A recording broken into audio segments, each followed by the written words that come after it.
Palabra y vida. Con el padre Manuel Horta, desde Sevilla.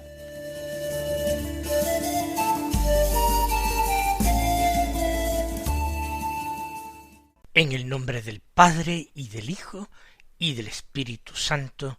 Amén. Alabados sean Jesús y María. Muy buenos días, queridos amigos, oyentes de Radio María y seguidores del programa Palabra y Vida. Hoy es el viernes de la 20ª semana del tiempo ordinario. Este viernes es 25 de agosto. Celebramos varios santos. En primer lugar, San Luis, rey de Francia. Luis IX, que fue primo hermano de nuestro Fernando III, de Castilla, San Fernando. Nació en el año 1214 y era hijo del rey Luis VIII de Francia, y su madre era Blanca de Castilla, hermana de doña Berenguela, madre de Fernando III. Por tanto, ellos eran primos hermanos. Ambas madres eran muy piadosas y así educaron a sus hijos, no sólo para la realeza, sino para la santidad. Se casó con Margarita de Provenza cuando tenía 20 años y llegó a tener 11 hijos, aunque 2 de ellos murieron niños. Fue un hombre muy caritativo, de su propio peculio mantenía, alimentaba y cuidaba de 200 pobres. Se entregó con fervor a la cruzada, el ideal de la Edad Media, aunque obtuvo algunas grandes victorias, como la de Damieta, en el delta del Nilo, en el año 1249, sobrevino una enfermedad contagiosa, la peste, se le llamaba entonces, al ejército, que quedó muy disminuido y entonces fue vencido por los musulmanes y él hecho prisionero. Estuvo mucho tiempo en prisión y solamente fue soltado a cambio de un fuerte rescate. Fue un hombre lleno de nobleza, de elegancia, firme en sus decisiones de gobierno, pero al mismo tiempo clemente para con los pobres y decidido a que en su reino se hiciera siempre la justicia. En su tiempo se fundó la Universidad de la Sorbona por Roberto Sorbón y él apoyó esta fundación, incluso hospedó y sentó a su mesa a Santo Tomás de Aquino. Fundó algunos monasterios, construyó iglesias. Para una espina de la corona del Señor en su pasión, construyó la maravillosa Sainte-Chapelle, la Santa Capilla que hoy podemos admirar. Al final casi de su vida, de nuevo se sintió movido por el ideal de la cruzada e inició una cruzada en el norte de África. De nuevo, la enfermedad contagiosa, la peste, hizo presa en su ejército y terminó con su vida. Murió precisamente ante las murallas de Cartago, en Túnez.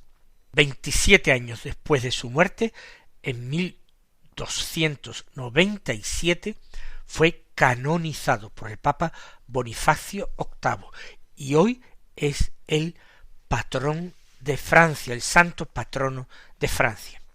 Pero hoy también se celebra la fiesta de un santo sacerdote español, de San José de Calasanz, que nació en Peralta de la Sal, en la provincia de Huesca, en el año 1557. Estudió con notable éxito, se ordenó sacerdote, se ejercitó en el ministerio sacerdotal en España, pero luego se marchó a Roma y allí se entregó a la educación de los niños pobres. Para esto fundó una congregación religiosa la congregación de las escuelas pías, los escolapios. Tuvo que sufrir ya en su ancianidad grandes pruebas, incluyendo calumnias terribles.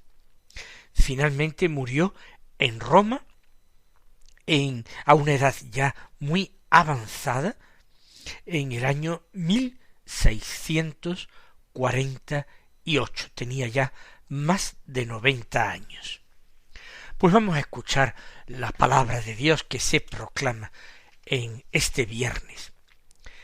La primera lectura nos trae un nuevo libro del Antiguo Testamento, el libro de Ruth, el comienzo de este libro, del capítulo primero, el versículo 1, los versículos 3 al 6, versículos 14 al 16 y el versículo 22. Es un mosaico que va a permitir que entre hoy y mañana sábado leamos lo más importante del libro de Ruth. El lunes que viene, si Dios quiere, pues comenzaremos con otro libro que se tratará ya en esta ocasión de una epístola paulina. Pero vayamos entonces al texto de hoy. Sucedió en tiempos de los jueces que hubo hambre en el país y un hombre decidió emigrar con su mujer Noemí y sus 2 hijos desde Belén de Judá a la región de Moab. Murió Elimelech, el marido de Noemí, y quedó ella sola con sus 2 hijos. Estos tomaron por mujeres a 2 moabitas, llamadas Orfa y Ruth. Pero después de residir allí unos 10 años, murieron también los 2, quedando Noemí sin hijos y sin marido. Entonces Noemí, enterada de que el Señor había bendecido a su pueblo, procurándole alimentos, se dispuso a abandonar la región de Moab en compañía de sus 2 nueras. Orfa dio un beso a su suegra y se volvió a su pueblo, mientras que Ruth permaneció con Noemí. Ya ves, dijo Noemí, que tu cuñada vuelve a su pueblo y a sus dioses. Ve tú también con ella. Pero Ruth respondió, no insistas en que vuelva y te abandone. Iré a donde tú vayas, viviré donde tú vivas. Tu pueblo será mi pueblo, y tu Dios será mi Dios. Así fue como Noemí volvió de la región de Moab junto con Ruth, su nuera moabita. Cuando llegaron a Belén, comenzaba la siega de la cebada. El texto está muy entrecortado, como he dicho, trata de resumir lo mejor posible la historia, pero evidentemente no haciendo un resumen el autor del leccionario, sino entresacando de los versículos lo necesario para que tenga sentido el resultado final, el texto. La historia, ya la han visto, es una historia familiar, muy distinta de la de otros libros, por ejemplo, el libro de los jueces, o el que le ha antecedido, el de Josué. No son historias familiares, sino una historia nacional del pueblo de Israel. Adquieren en ocasiones la categoría de epopeya. Sin embargo, aquí se habla de una familia que tiene su origen en Belén de Judá. De hecho, van a ser los antepasados del rey David, pero todavía queda mucho para eso. Son personas desconocidas, no son familia de algún juez de Israel tampoco. Parece que tampoco eran personas demasiado pudientes, porque cuando se presenta hambre, a consecuencia de una sequía seguramente en el país, tienen que emigrar. Por tanto, no tendrían demasiados recursos ni demasiado ganado para poder mantenerse allí.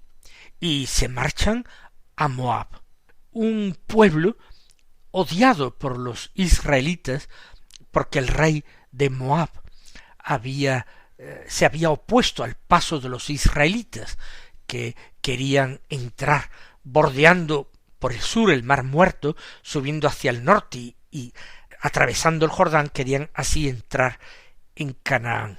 El rey de Moab contrató a un vidente, a un profeta, a Balaam, para que maldijera a Israel y no prosperase y fuera derrotado por sus tropas. No lo consiguió, pero desde entonces se mantuvo el odio por los moabitas y una maldición de Dios sobre todos los moabitas, diciendo que de ninguna manera ni a la 10ª generación fueran admitidos como miembros del pueblo santo. Pues allí, aquel matrimonio de Noemí y Elimelec deciden emigrar con sus 2 hijos. Allí los 2 hijos se casan con 2 mujeres moabitas, Orfá y Ruth, que da nombre a este libro. Decíamos en estos días pasados que el libro de los Jueces es de los libros más antiguos de todo el Antiguo Testamento. Pues bien, el libro de Ruth también forma parte de ese grupo de libros antiquísimos del Antiguo Testamento. Noemí queda con sus hijos y sus nueras, pero los 2 hijos, después de 10 años, mueren sin haber tenido hijos. Y Noemí, habiendo oído que la sequía ya no atormenta su tierra natal, viéndose muy sola en aquella tierra extranjera, decide el regreso. Y quiere que sus 2 nueras vuelvan a sus casas familiares, donde vivían sus padres. Consigue que Orfá, después de cierta resistencia, vuelva a su casa familiar. Pero Ruth se obstina en no volver. Orfá se despide cariñosamente de su suegra, dándole un beso antes de volver a su pueblo, pero Ruth obstinadamente le da una respuesta sorprendente que hemos escuchado. Una respuesta muy hermosa, pero que nos preguntamos si esas expresiones pueden ser dichas por una nuera a su suegra, o bien nosotros podríamos decirlas directamente a nuestro Dios, a nuestro Señor Jesucristo, porque esas frases que le dirige Ruth a su suegra pueden constituir, si se dirigen a Dios, una extraordinaria y bellísima oración. Fíjense en las palabras que ella pronuncia. Ruth le responde: no insistas en que vuelva y te abandone. No insista, es decir, no te abandonaré jamás.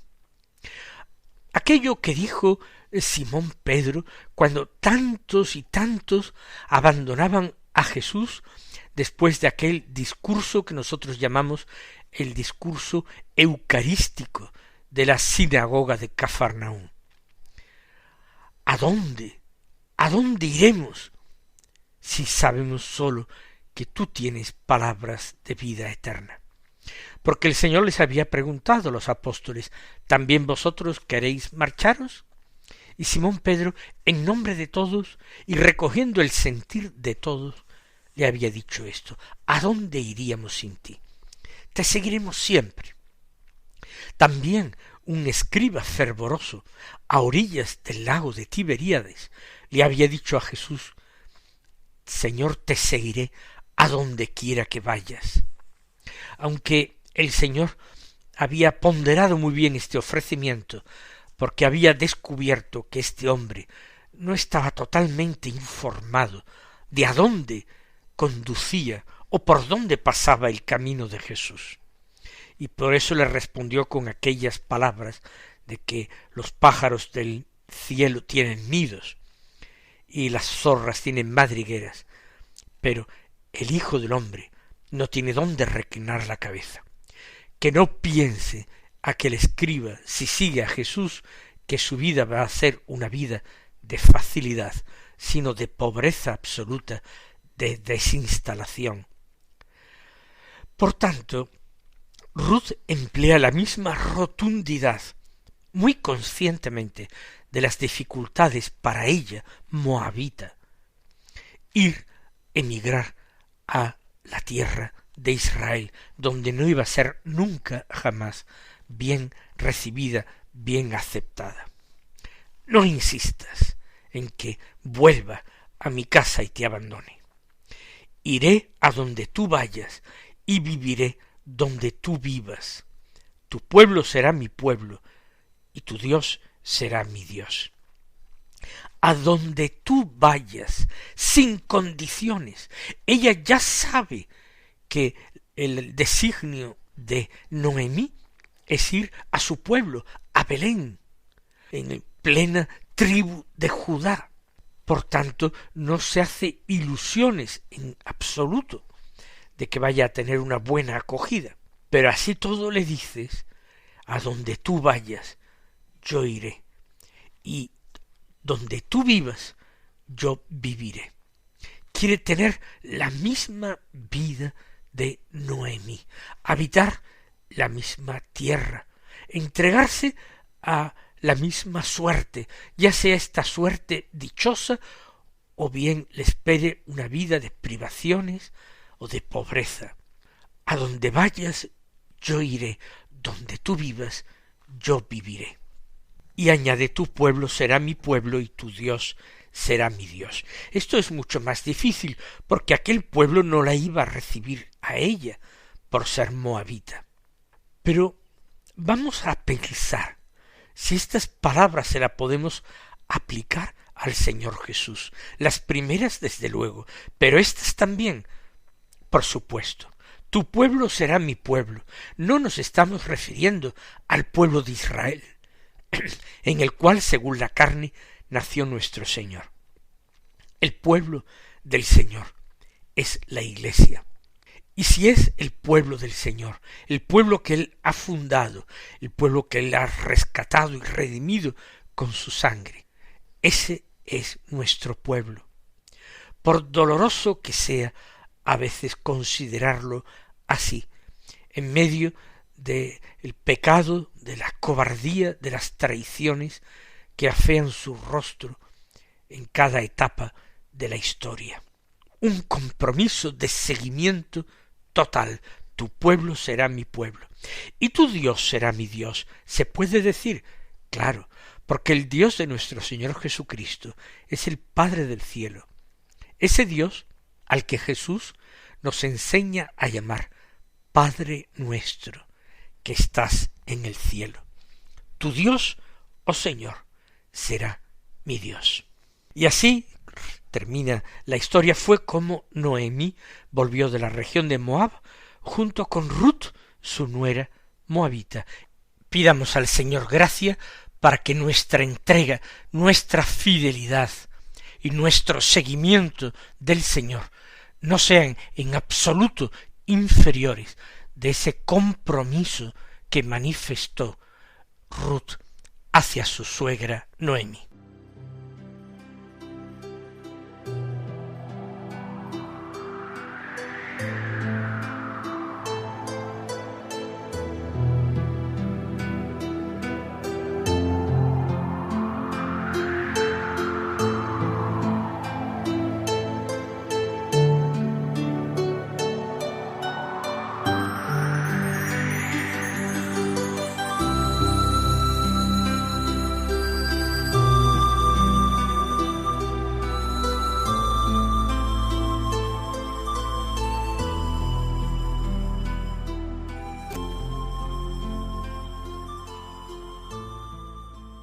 Escuchemos ahora el Santo Evangelio de la misa de San Mateo, capítulo 22, versículos 34 al 40, que dicen así: En aquel tiempo los fariseos, al oír que Jesús había hecho callar a los saduceos, se reunieron en un lugar, y uno de ellos, un doctor de la ley, le preguntó para ponerlo a prueba: Maestro, ¿cuál es el mandamiento principal de la ley?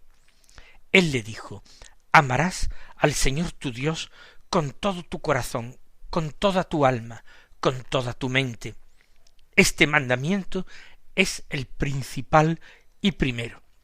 El segundo es semejante a él. Amarás a tu prójimo como a ti mismo. En estos dos mandamientos se sostienen toda la ley y los profetas. No tenemos mucho tiempo para comentar este importantísimo texto, pero podemos relacionarlo inmediatamente con la primera lectura que hemos escuchado del libro de Ruth. En definitiva, este mandamiento que enuncia Jesús es el fundamento de nuestro compromiso con el Señor, de nuestra fidelidad hacia Él, de nuestro seguimiento de su persona. El amor es lo que Dios reclama de nosotros. Amor, no sólo o principalmente obediencia a normas. Obediencia sí, pero una obediencia filial que está inspirada y sostenida por nuestra confianza y por nuestro amor en ese Dios que se nos revela en Jesús como Padre. Hay que amarle con todo el corazón, con toda el alma, con toda la mente. Hay que amarle hasta seguirle a donde Él quiera conducirnos, aunque sepamos que nos conduce también a nosotros hasta Getsemaní o hasta el Calvario.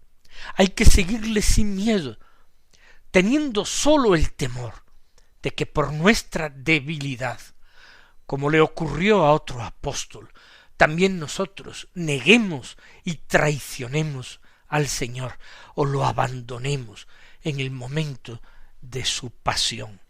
Amar al Señor, pero ese amor va unido, según Jesús, a un segundo mandamiento semejante al primero.